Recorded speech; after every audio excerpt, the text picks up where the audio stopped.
Olá, meus queridos, eu quero compartilhar com vocês que me assistem nesse instante com Deus uma palavra que está no Evangelho de João, capítulo 10, versículo 16, que diz: Ainda tenho outras ovelhas que não são deste aprisco.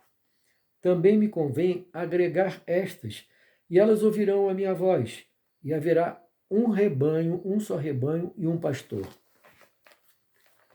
Amados, Jesus está falando com seus discípulos sobre a salvação não só do povo de Israel, mas que ele tinha vindo para ser sacrificado não só por Israel, pelos hebreus, mas por todas as nações, por todos os povos.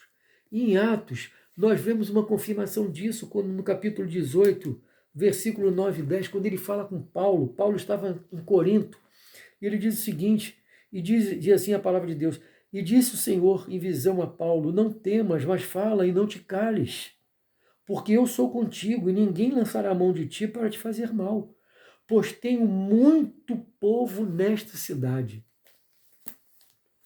Jesus amou o mundo, e Deus amou o mundo de tal maneira que deu a ele, deu seu filho, deu ele para nós, para que ele fosse sacrificado e nós pudéssemos ter a salvação em Cristo, para um dia nós estarmos na glória com o Senhor.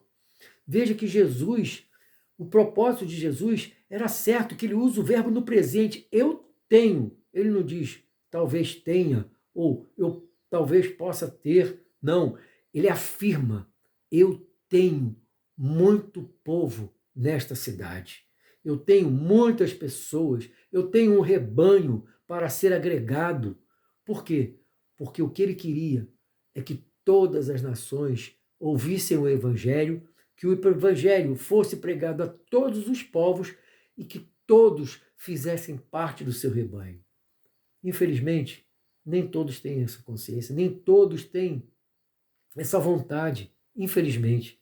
Infelizmente, as pessoas ouvem hoje falar de Jesus e rejeitam, não querem saber, preferem mais falar de coisas amenas, de deuses que não fazem nada, deuses que não são verdadeiros, deuses que foram feitos por mãos humanas, do que falar do verdadeiro Deus e aceitar o verdadeiro Deus como o único e legítimo Salvador.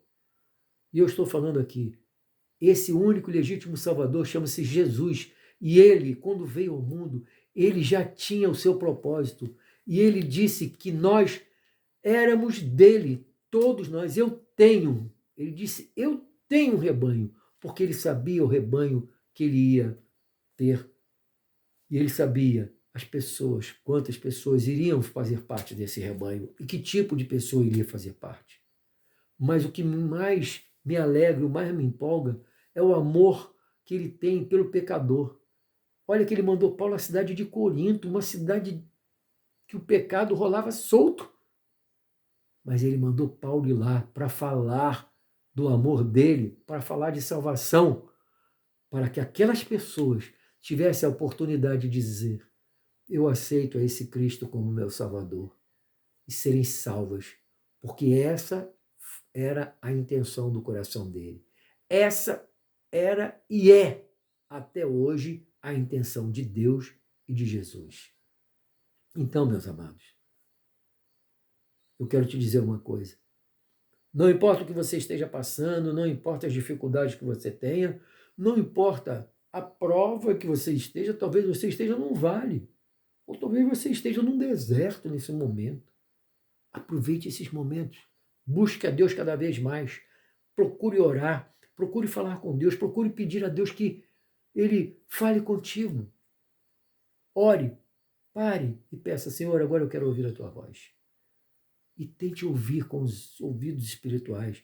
Tente ver com os olhos espirituais e tente entender com a mente espiritual. Peça ao Senhor que te dê a mente espiritual, para que você possa entender o valor que você tem na mão do Senhor. Que essas circunstâncias, tudo isso que você está passando nesse momento, todas as dificuldades, toda a dor, toda enfermidade, não importa, porque você tem um valor especial para Deus e Deus sempre está olhando por você. Jamais Ele tira os seus olhos de você. Veja bem, tem aquele versículo que diz: o que os olhos não viram, o que o ouvido não ouviu, nem chegou ao coração do homem. Isso é o que Deus tem para você.